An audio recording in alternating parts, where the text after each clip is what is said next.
Last year, Kyron Williams, Breece Hall, Rachaad White, Raheem Mostert, Jahmyr Gibbs, Bijan Robinson, and James Cook all finished as top 12 fantasy football running backs for the first time in their careers. In fact, on average, about 40% of top 12 running back finishers in fantasy football are first-timers. So who are some running backs heading into 2024 that have never cracked the top 12 fantasy running backs but are primed to do it this year? Let's find out. Starting with Isaiah Pacheco of the Kansas City Chiefs, just missed out on a top 12 finish last year, was a running back 15, but that's because he only played 14 games. But when you look at his underlying metrics, you see the potential to be a top 12 running back. He finished 8th among all running backs in opportunity share and also finished 7th among all running backs in red zone touches. We saw him take over this Chiefs backfield, not only in the regular season, but throughout the playoffs. He is clearly their preferred running back. He's still young, he's dynamic, he's explosive, and he's in this fantastic Chiefs offense.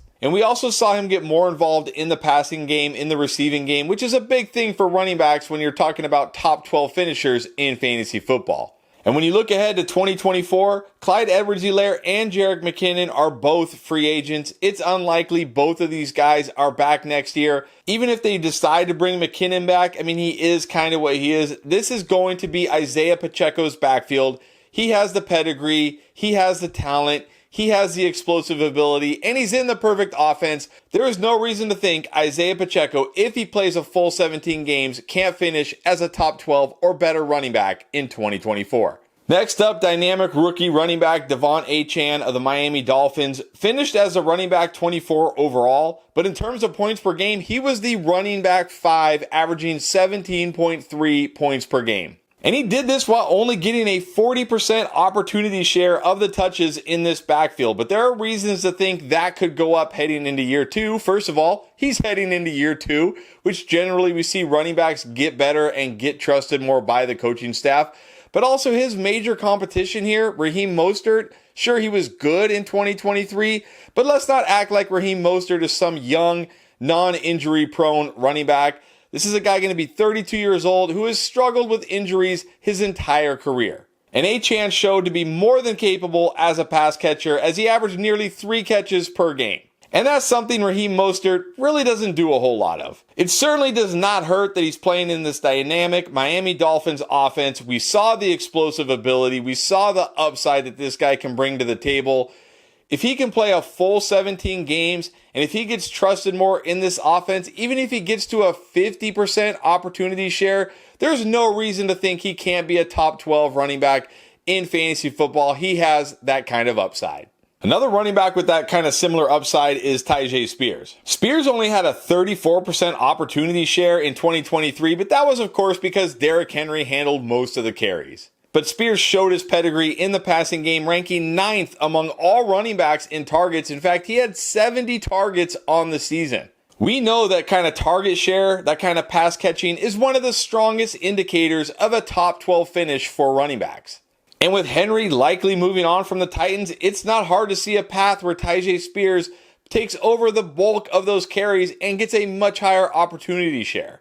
And like Achane, he's a talented, explosive runner. He ranked 6th in yards per touch last year among all running backs and 5th in breakaway run rate. If he can get close to that 200 carry mark to go along with what he can do in this passing game, in the receiving game, plus his explosive ability in an offense that's probably going to be better with new head coach Brian Callahan, more of an emphasis on an open offense, the sky is the limit for Tyjae Spears. He is absolutely primed for a huge breakout in 2024, assuming, as we all expect, Derrick Henry moves on from the Titans.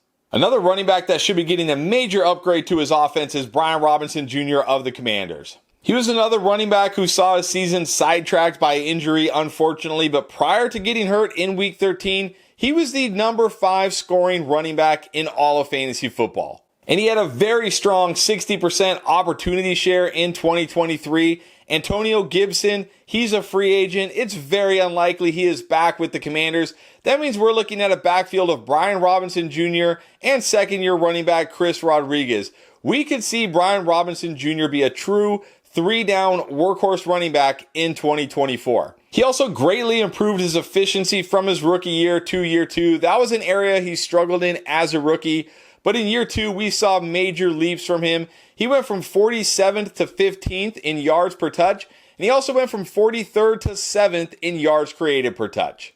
But what really helped his fantasy value last year was his role in the receiving game. He averaged nearly 3 receptions per game, which was something we did not expect from a guy like Brian Robinson. If he can continue that kind of work in the passing game, especially with Gibson likely moving on, with a quarterback upgrade, with an offensive upgrade, we could see Brian Robinson be a true 3-down workhorse running back in 2024 and break into the top 12 in fantasy. I also really like the potential of Javonte Williams heading into 2024. Had a nice year as a rookie, and then of course suffered that ACL injury in year 2, and predictably last year struggled. Averaged only 3.6 yards per carry, was 53rd in yards per touch, and only 36 in yards created per touch.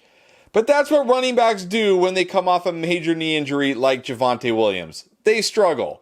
He still did get close to a 60% opportunity share, ranked 17th in targets at almost 4 per game, and ranked 16th in receptions at 3 per game. The opportunity was there for Javonte Williams, it's just his knee wasn't. But now 2 years fully removed from that ACL injury, that is when we see running backs bounce back to their previous form. I think we see Javonte Williams get back to the guy we all expected him to be. And even though Samaje Perine and Jaleel McLaughlin are still here, it's not like they had a major impact on Javonte's usage. I don't think that's going to change in 2024. I don't think running back is going to be a priority for the Broncos in 2024. It's probably going to be quarterback, let's be real, and maybe wide receiver with Jerry Jeudy being a free agent. I think Javonte Williams' role is safe. He's a capable pass catcher. He's a good runner when healthy. I think we finally see the Javonte Williams we've been waiting for the last 3 years and see him break into the top 12 running backs. And then finally, I did mention Rashawn Johnson if you watched our this year's Kyren Williams video, but I want to talk about him again because I don't think he could just be this year's Kyren Williams. I think he could be this year's breakout RB1. As a rookie, he was stuck in this 3-headed backfield with Khalil Herbert and D'Onta Foreman, and he only saw a 31% opportunity share. But despite that, he showed his chops in the passing game, averaging almost 3 targets per game and over 2 receptions per game. If he can carve out a bigger role in this backfield, or better yet, just take the backfield over completely, he has the pedigree, the size, everything you're looking for to be a 3-down workhorse running back with plenty of pass catching upside. And when you look at the backfield from last year, D'Onta Foreman, he's a free agent. Are they really going to bring him back? Maybe, maybe not. Khalil Herbert, yes, he still has 1 more year on his deal, but he's barely getting paid $1 million. It wouldn't be far-fetched to see Rashawn Johnson take over this backfield at some point during the season if he's just flat out better than Khalil Herbert. Kind of like what we saw last year with Cam Akers and Kyren Williams. And whether it's Justin Fields or Caleb Williams under center, it's not going to matter. This Bears offense is going to be one of the best. They're going to be able to add even more and more pieces this year with the draft capital they have. Either the draft capital they get from trading the number 1 pick or trading Justin Fields. So as long as the Bears don't do anything major in free agency or in the draft at running back, Johnson has a very clear path to being a breakout running back this year and potentially being fantasy football's next breakout running back 1. And if you didn't get to check out that video where we broke down 5 potential late round running backs that could be this year's Kyren Williams, you can check it out right here.